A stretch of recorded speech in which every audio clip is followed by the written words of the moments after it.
Derivation of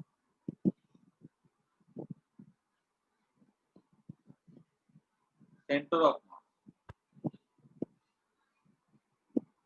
हम देखो ये जो ना एक्चुअली थोड़ा बुक पे पहले दिया हुआ है, मैं एकदम लास्ट में बता रहा हूँ।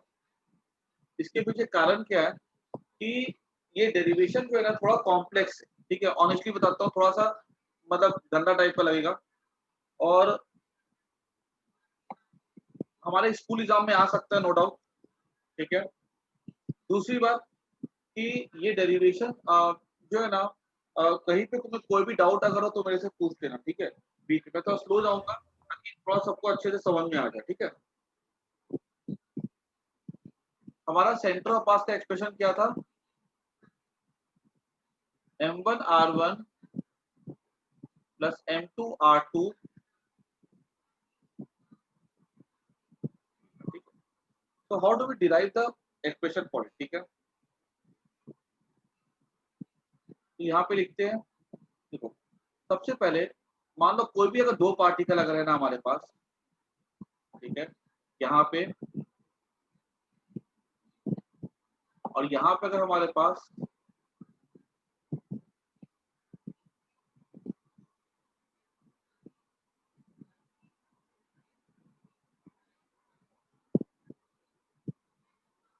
ये अगर इसकी लोकेशन है,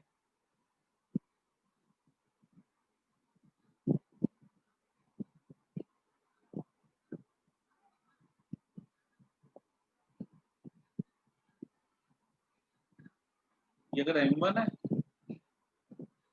ये m2 है, ये r1 है, ये r2 है, ठीक है। तो ये अगर ऐसे, ये हमारा x एक्सिस है, ये y एक्सिस है, ये x एक्सिस है। सबसे पहली बात तो देखो कि अगर हम यहाँ पे हमको सेंटर ऑफ मास का लोकेशन निकालना है तो पता है देखो हमें करना क्या होगा, हम कुछ ऐसा करेंगे ना फॉर्मेट, जैसे कैसे होता है याद करो, F हो जाता है m इंटू ए क्या हो जाता है एक्सेलरेशन का dv बाई dt, और वेलोसिटी हो जाता है dr बाई dt, जहाँ पे r क्या पोजीशन हो जाएगा।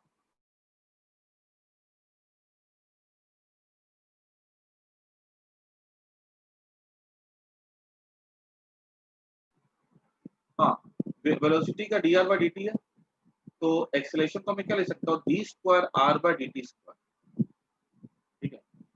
एक्सेलरेशन का हम फोर्स को ऐसा भी लिख सकते हैं, F equal to m a here is d square r by dt square, ठीक है। F को हम ऐसा भी लिख सकते हैं। कुछ ऐसा ही थोड़ा सा कॉम्प्लेक्स हम लोग करना पड़ेगा यहाँ पर भी, कि हम जो फोर्स है ना दोनों पार्टियों के बीच के, उसको हम इस फॉर्मेट में कुछ ऐसा एक्सप्रेस करें। सबसे पहले चीज हम यहाँ पे क्या देखते हैं, force on 1 by 2 is equal to minus force on 2 by 1 by Newton's third law।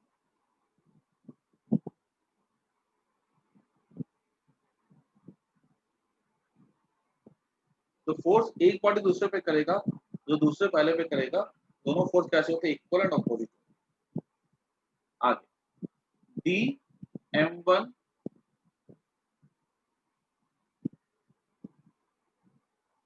Right rate of change of momentum of the first body, ठीक है। पहले बॉडी का जो मोमेंटम में जो चेंज होगा ये किसके इक्वल हो जाएगा, this is equal to force, first body की बात हो रही है, this is equal to force on the first body external force plus force on 1 due to 2, this is the rate of change of momentum of the first body, that is force on 1, f1 क्या हो गया, this is external force and this is the internal force, f1 is external force and these are internal forces, ठीक है।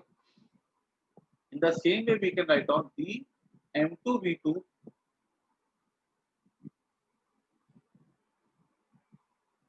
ये हो जाएगा f2 vector,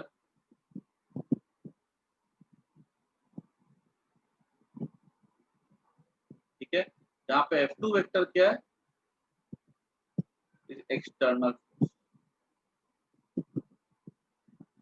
this implies that D M1 dt plus D M2 V2 vector equals to, जब इसको हम लोग करेंगे ना, ये हमको दे देगा F1 vector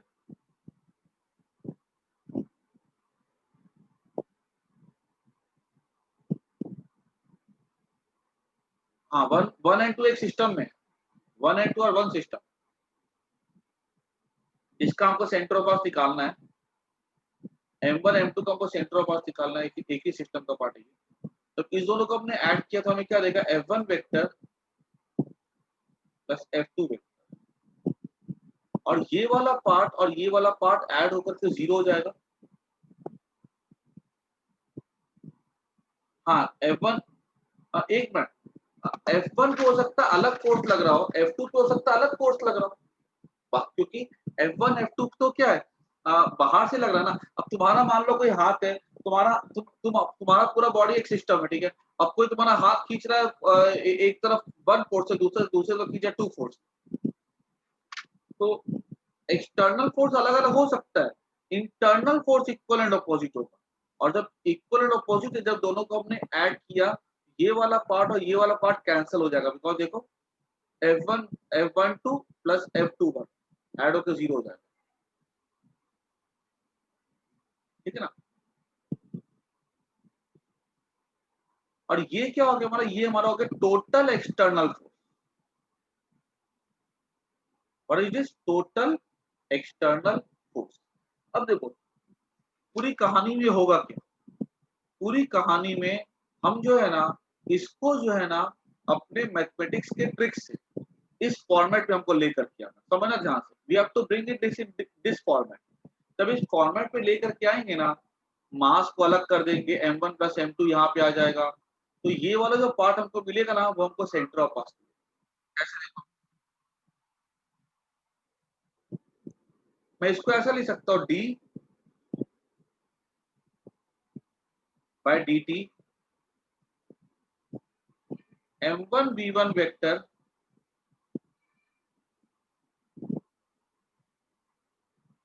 plus M2 V2 vector equals to force external, क्योंकि सबको पता है भाई कि डी यू प्लस वी था, D U by D X, तो हमने इसको ऐसा कि इस पे कन्वर्ट कर दिया, ठीक है ना। इतना इतना सबको समझ में आ गया, पहले कोई दिक्कत नहीं यहाँ तक। तो करना क्या, हम क्या करने जा रहे हैं, हमारा टारगेट क्या है, हमारा टारगेट है कि हमको ना यहाँ पे डी इसका ऐसा कुछ फॉर्मेट चाहिए। इतना सबको समझ लो, ध्यान से नोट कर लो, ठीक है। फिर मैं दूसरा ले लेता हूँ एक बार।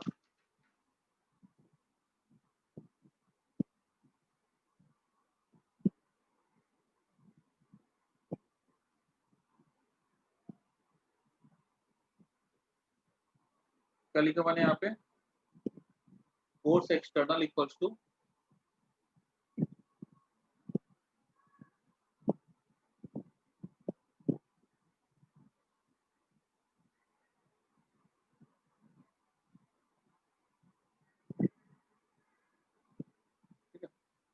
ये मैं क्या ले सकता हूँ, डी बाई डी टी।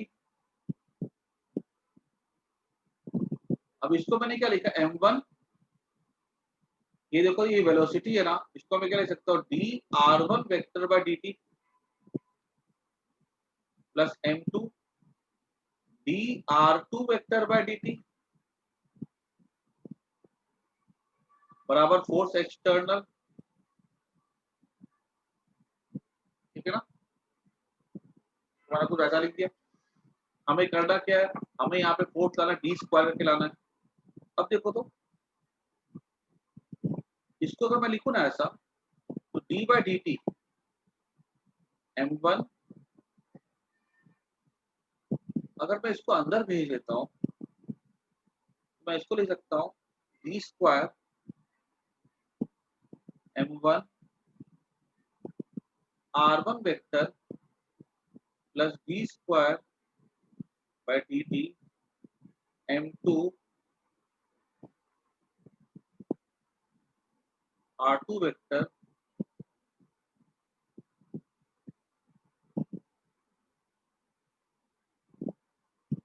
ठीक है। इसको लिखूंगा मैं D square m1 r1 vector m2 r2 vector by dt बराबर 4 कैसे है समझो एक बार। ये तो आई थिंक सबका समझ में आ गया। वेलोसिटी क्या थी dr बाय dt थी, वैसा लिखते हैं। अब देखो यहाँ पर ब्रैकेट है, डिफरेंशिएट कौन हो रहा है, ये पूरा का पूरा। पहले ये होगा, ठीक है, फिर ये होगा। जब ये हुआ तो इसका डिफरेंशिएशन हमें क्या देगा, डी। कोई भी चीज का देखो, जब डबल डिफरेंस, हम कोई भी चीज को जब डिफरेंशिएट करते हैं, ठीक है, तो ये m1 बाहर आ रहा, तो पहले मैंने m1 को अंदर भेज दिया। तो देखो इसको एक्चुअली लिखा कैसे है मैंने, डी बाई डी टी। जब m1 को अंदर भेजा मैंने, तो D m1 r1 vector by dt। अब देखो कभी भी अगर मान लो कोई तुम डबल डिफरेंशिएशन करते हो ना, ठीक है, जैसे मान लो तुमने लिखा D D x by D, ठीक है, तुमने अगर कभी ऐसा लिखा किसी चीज, ये डबल डिफरेंशिएशन को हम कैसा लिखते हैं, D square x by D T square लिखते हैं। ये लिखने का तरीका होता है, ठीक है। वो एक ही डिफरेंशिएट की हुई चीज को तुम अगर दोबारा डिफरेंशिएट करते हो तो हम उसको डबल डिफरेंशिएशन कहते हैं, और उसको लिखने का तरीका क्या होता है, D square by D T square होता है। आगे बढ़ते हो।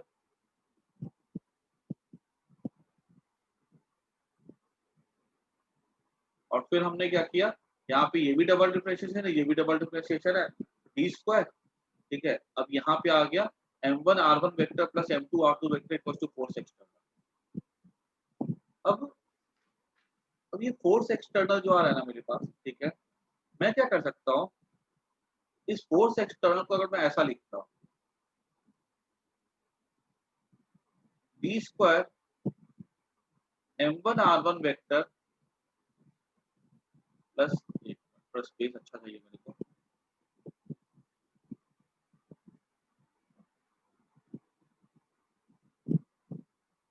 फोर्स एक्सटर्नल को मैं लिख सकता हूँ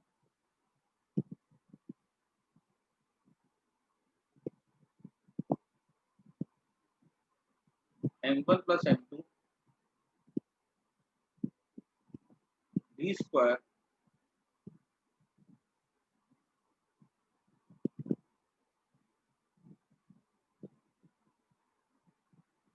बाय m1 प्लस m2। मैंने क्या किया, ऊपर नीचे m1 प्लस m2 से मल्टीप्लाई कर दिया, और कांस्टेंट को तो हम अंदर रख सकते हैं, ठीक है। ये हमारा क्या हो गया, ये हमारा फॉर्मेट कुछ ऐसा बन गया।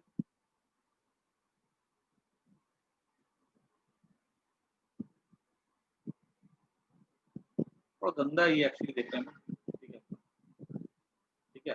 हमने क्या किया, ये जो m1 प्लस m2 को बाहर रखा, और इसको बाहर निकालेगा तो कट जाएगा, इसको अंदर कर दिया। अब देखो तो this force external is equals to m1 plus m2 D square. इसको अगर मैं पूरा का पूरा लिखूं ना, तो इसको मैं लिख सकता हूँ, ये पूरा का पूरा एक्सप्रेशन है, इसको लिखूंगा R C O M by D. इसको मैं सॉल्व, ठीक है, D square R C O M by D, where R C O M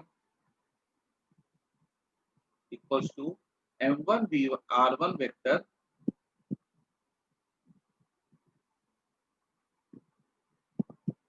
ठीक है। तो this is the expression for the centre of mass. लेकिन एक बात मैं बता देता हूँ कि ये जितना कॉम्प्लेक्स है उतना ही अनइम्पोर्टेंट, ठीक है। हमारे एग्जाम में तुम लोग को मैंने शुरू में नहीं बताया था, क्योंकि अगर शुरू में बताता तो तुम लोग को लगता कि बड़ा टफ है ये सेंटर ऑफ मास कैसे करेंगे।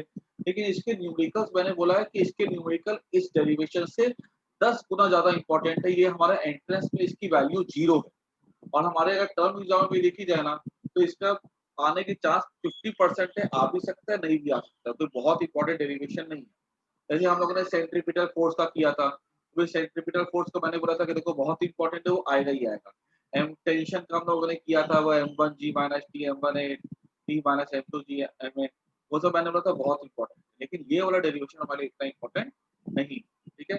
कॉम्प्लेक्स भी है और अनइम्पोर्टेंट, ठीक है। तो इसलिए एक बार फिर भी एक दो बार प्रैक्टिस कर देना इसको, ठीक है। लेकिन फिर से इसके न्यूमेरिकल्स अच्छे से प्रैक्टिस करना, ठीक है। They are far more important, ठीक है। कैसे जो भी मैंने बताया था नेगेटिव मार्क्स वाला और जो भी मैंने करवाया थे प्रॉब्लम, इसको फटाफट सबको देख जाओ ध्यान से।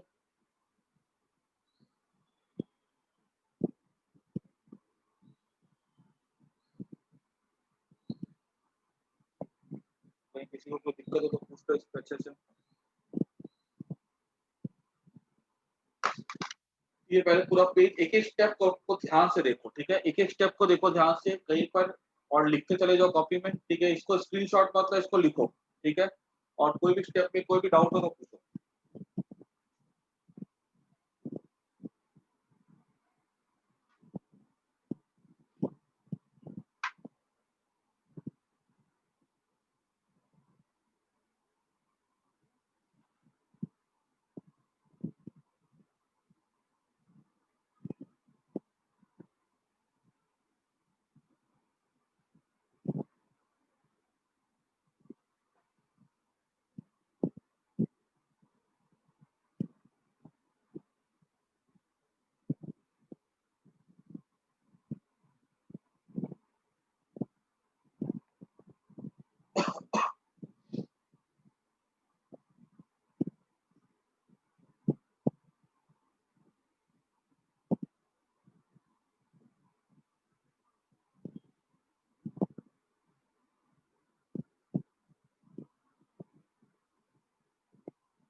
ये हो गया, ठीक देखा हो सबका।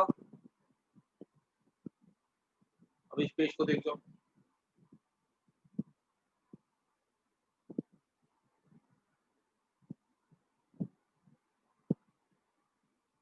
M1 प्लस M2 क्या इंडिकेट करता है कि पूरे मास की बात हो रही है।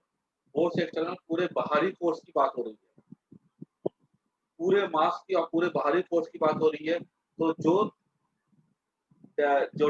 डिस्प्लेसमेंट या जो जिस पॉइंट का एक्सेलरेशन हो रहा है वो पॉइंट क्या होगा, वो पूरे पूरे सिस्टम के लिए होगा। पूरे सिस्टम के लिए पॉइंट को हम क्या बोलते हैं, सेंटर ऑफ मास बोलते हैं।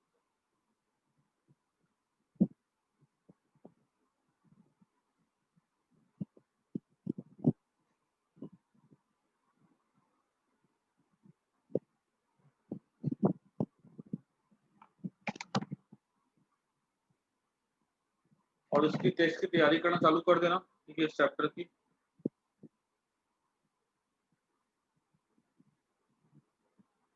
सर टेस्ट कहाँ पे होगी, ग्रेड जी पे या ऐप पे ही? अभी एक पेपर ग्रेड जी पे तुम लोग का अभी टेस्ट लूंगा मैं इसकी, काइनेमेटिक्स की पहले टेस्ट लूंगा मैं, ठीक है। पेपर मैंने बोला अपलोड होने के लिए, ठीक है। थोड़ा इश्यू उस पर कुछ आ रहा था, आज हो जाएगा अपलोड। आज हो गया अपना मंडे ना, ठीक है। होपफुली 3 दिन बाद तुम लोग का टेस्ट होगा काइनेमेटिक्स का, तो मैं आज वैसे ही डाल दूंगा। मैं काइनेमेटिक्स पूरा अच्छे से रिवाइज कर लेना एससी वर्मा से जो मैंने करवाया था, ठीक है। और जो भी डाउट्स है वो क्लियर कर लेंगे।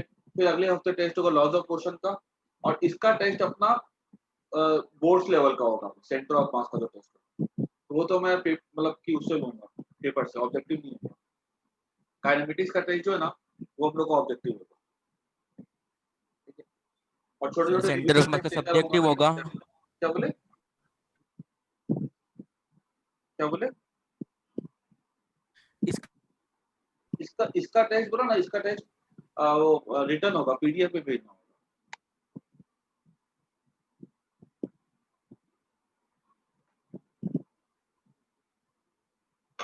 ठीक है। अब कल से हम लोग नया चैप्टर स्टार्ट करेंगे, ठीक है।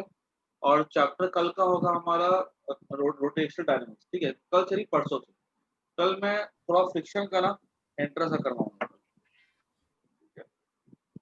2 ब्लॉक्स मोशन वाला कल मैं करवाऊंगा, ठीक है। सर आज रात को क्लास नहीं होगी ना? आज रात को क्लास नहीं होगी, कल होगी, ठीक है।